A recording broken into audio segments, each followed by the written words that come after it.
Janelle Brown's property issue is really intriguing. Janelle Brown abruptly resolved to divest all her belongings and relocate permanently to her daughter's residence. This decision may have resulted from enduring familial tensions and isolation. Robin and Cody Brown opposed his decision. They asserted their entitlement to 50% of the sold property. This resulted in an intense familial conflict. Janelle Brown opted for legal action. She initiated legal proceedings against Cody Brown. Cody was apprehended by the police following the initiation of an investigation, supported by ample evidence. The entire family is currently experiencing turbulence and uncertainty. The conclusion of this case has been a subject of widespread fascination. After years of passively enduring escalating tensions, Janelle Brown has ultimately resolved to assert control over her life. In a daring and unforeseen decision, she liquidated all her assets, her residence, real estate, and investments, and declared her permanent relocation to reside with her daughter, Madison, in North Carolina. According to those familiar with her situation, it was the culmination of years of emotional neglect, power conflicts, and profound loneliness endured within the plural marriage. However, what Janelle anticipated as a tranquil new phase in her life rapidly escalated into the most intense fight within the Brown family to date. Upon learning of the sale, Cody and Robin Brown were engulfed in pandemonium. Robin, frequently seen as the most domineering of the sister wives, asserted that Janelle lacked the authority to sell family property without permission. Cody, enraged and taken aback, asserted that he was legally and spiritually entitled to 50% of all that Janelle had sold. Janelle asserted that all items she sold were legally registered in her name, acquired with her own income, and managed independently of Cody's participation. He never exerted any effort for this land, she stated in a poignant interview. He now seeks to benefit from something he previously disregarded. The situation rapidly intensified beyond confidential family discussions. Cody and Robin endeavored to obstruct the sale via a cease and desist letter. However, Janelle's legal team reacted promptly and assertively.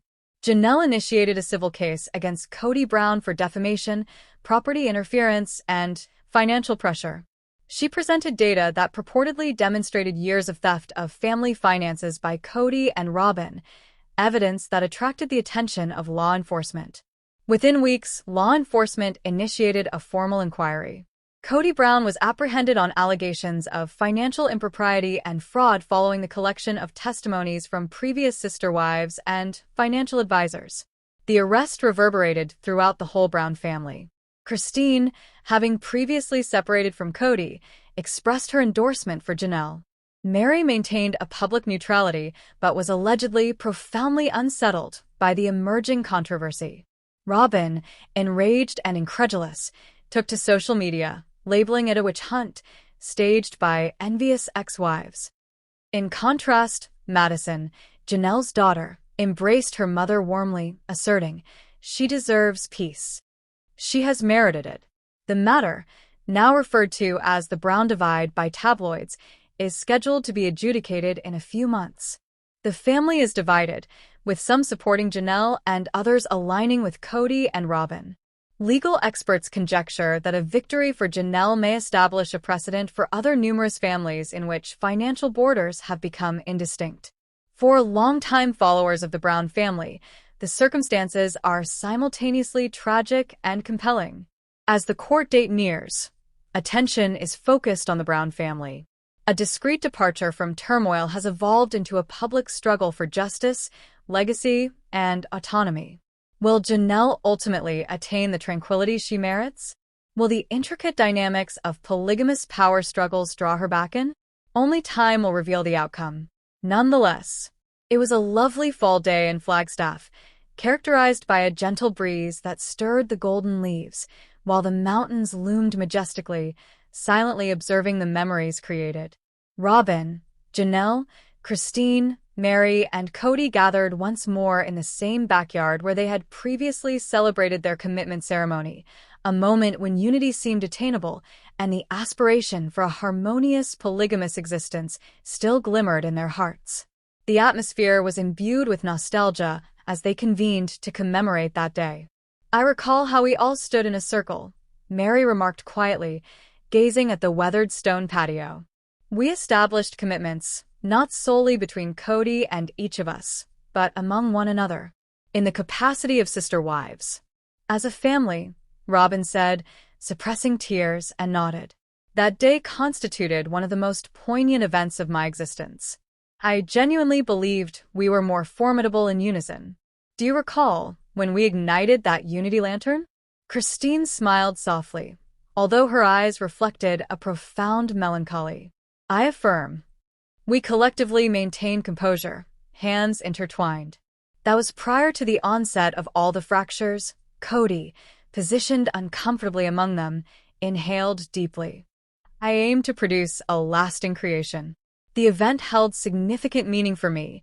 It represented a commitment to support one another unwaveringly.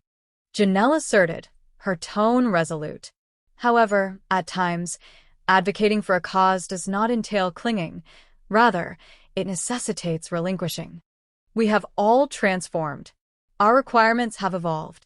They lapsed into silence momentarily. The house behind them, now devoid of the laughter and turmoil it once contained, stood as a memorial to its former existence. Robin disrupted the silence. Is it possible for us to return? Or will this merely be a memory we reflect upon as the final instance we were complete? Christine, now contentedly remarried to David and visiting just for closure, offered a gentle smile. Return is not an option. However, we possess the capacity for recollection. That day was significant. It was not counterfeit. It was genuine for who we were at that time. Mary gazed at her former sister wives, her heart brimming with feelings she had not articulated in months. I continue to uphold the value of commitment, she murmured. However, I have come to understand that it must commence with a commitment to oneself. Abruptly, the antiquated backyard lights illuminated as the sun descended behind the trees, casting light over the area where they had danced and rejoiced. No music was played on this occasion. No exuberant children frolicked about. However, some element within the silence appeared hallowed. They ignited a little candle at the center of the patio, symbolizing the unity lantern they once had. Individually, they advanced and articulated a single phrase that encapsulated the significance of the commitment celebration to them. As the candle flame danced in the gentle air, it appeared to transport their memories into the twilight sky, releasing them. This was no longer a commemoration of dedication to a mutual union. It was a commemoration of the odyssey, the anguish, the elation, the insights. A novel type of family. A novel form of tranquility. A dignified farewell to what was originally sister wives, which centered on polygamy, serves as a reminder that even fragmented families may remember their history while confidently embracing their future. Nevertheless, the warm light of Utah illuminated the tranquil backyard where Christine stood, anxiously rearranging the wildflowers in her hair. Her girls flitted around her with enthusiasm, although her heart was solely fixated on one man, David Woolley. Years of heartbreak, self-discovery, and profound healing were required for Christine to reopen her heart following her departure from her plural marriage with Cody Brown. Now, she stood on the precipice of an entirely new experience, as David awaited her with steadfast assurance. Within the rustic farmhouse converted into a wedding venue, David gazed into the mirror and adjusted his tie. His eyes glimmered with subdued assurance as he said to himself, "This is it. She is the one." His conviction was neither impulsive nor unreasoned. He had observed Christine flourish over the past year, autonomous, exuberant, and vibrant. Affection for her was instinctive, akin to respiration. He had never glanced back. Upon David's initial encounter with Christine, he was unaware of her background stemming from a prominent and intricate familial structure. However, she did not prioritize that information. Instead, she exhibited joy, kindness, and a resilience that arises solely from enduring emotional turmoil. David discovered he was enamored with her essence, rather than her past.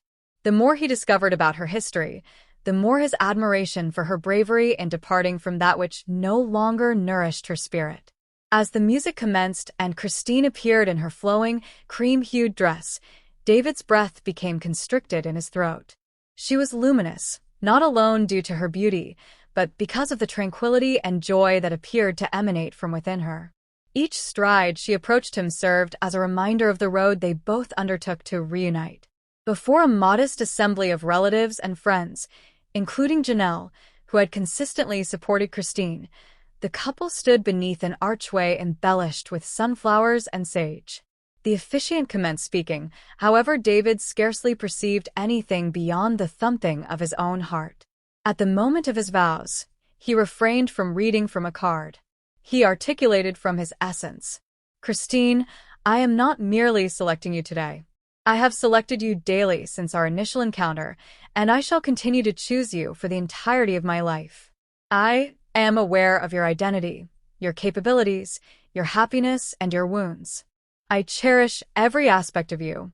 I am totally certain of this matter. Concerning you. About us. Christine fought back tears, her hand clasping his. For the first time in her existence, an individual perceived her entirely, and remained. The visitors applauded, some dabbing their eyes. Even Robin and Cody, observing from a distance through social media video, could not refute the authentic love and joy emanating from the couple. David was not merely a chapter in Christine's life.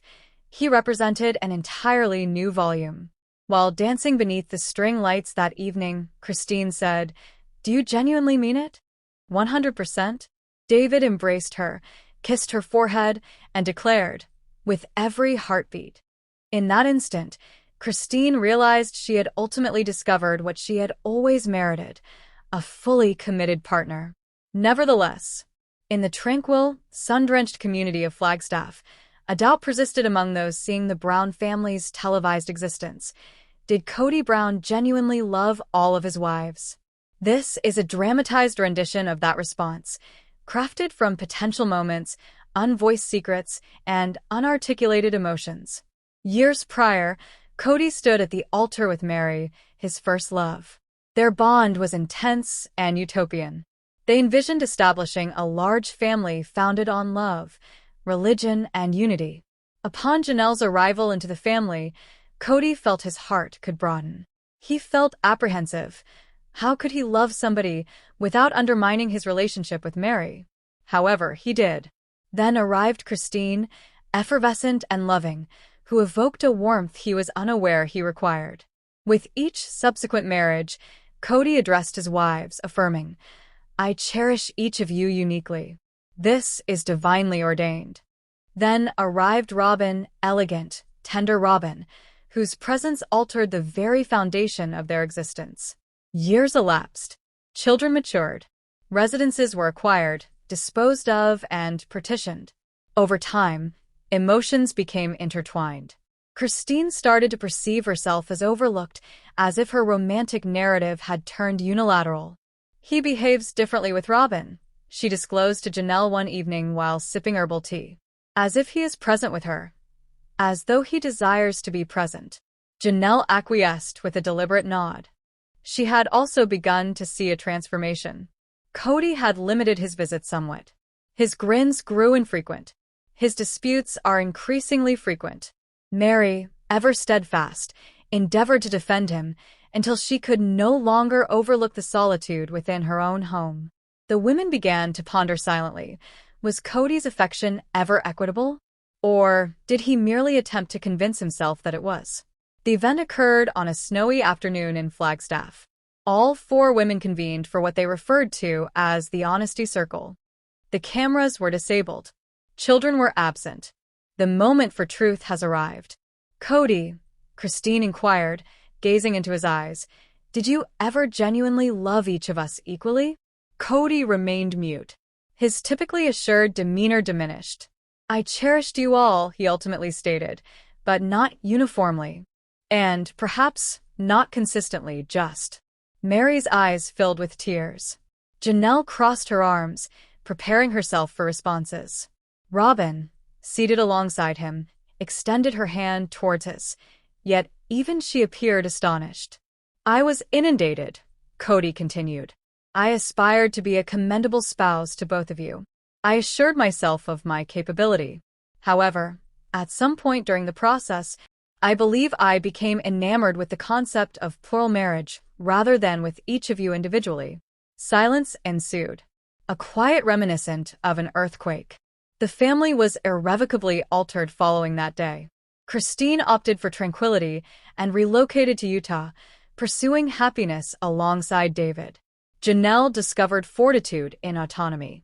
Mary introspected, contemplating decades of unreciprocated devotion. Robin persisted, maintaining faith in the aspiration. However, she started to doubt whether love founded on disparity could genuinely flourish.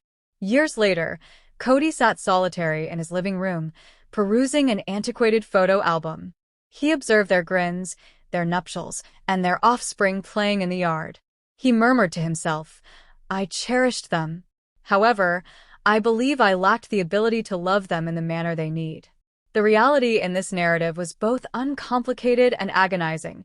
Cody endeavored to love all his spouses. Love cannot be equitably divided. It must be entirely cultivated within each heart. And he had failed to meet expectations.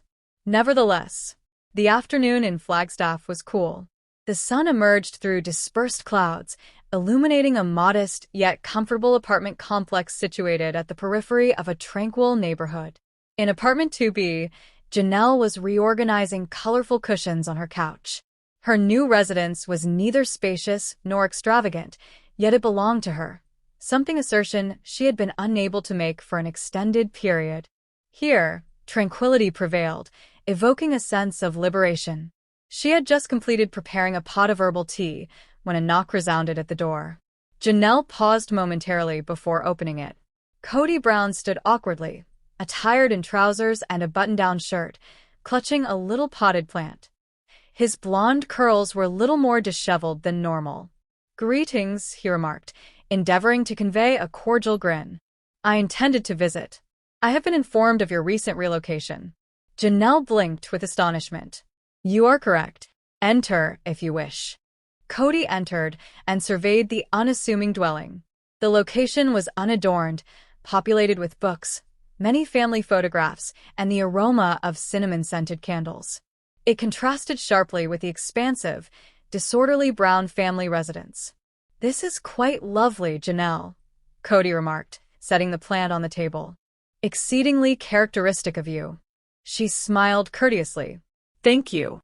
It is diminutive, nevertheless it fulfills my current requirements." They positioned themselves opposite one another.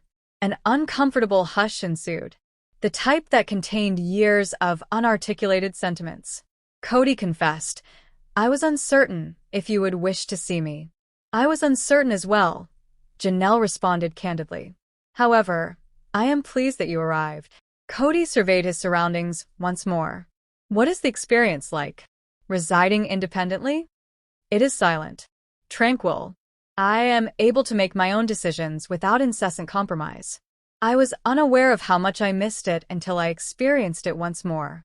Cody nodded deliberately, his gaze probing hers. "I have been contemplating extensively recently. Concerning all matters. Concerning our organization." Janelle folded her arms and reclined slightly. "Cody, I am aware of your purpose for being here. You seek to comprehend how I transitioned so effortlessly. The reality is, it was not simple. However, it was imperative. I required distance from the emotional turmoil." He scowled. "I did not intend for circumstances to deteriorate. I made a significant effort." "However, you did not heed," she interjected softly. "You attempted to guide, however failed to listen to us. Particularly me." Cody gazed downward. "You are correct. I arrived today due to my longing for what we once shared," he ultimately expressed. "Both the marriage and the friendship. You have consistently exhibited the highest degree of rationality and stability. I did not enough value that." Janelle exhaled audibly. "I share that sentiment as well. However, Cody, I am uncertain if a return is feasible. I am no longer the same lady I once was." Cody regarded her with a hint of admiration. I comprehend that. Perhaps that is the reason for my arrival. To ultimately relinquish expectations and simply provide support to you, regardless of the distance. Janelle grinned for the initial occasion during the dialogue. That would be significant.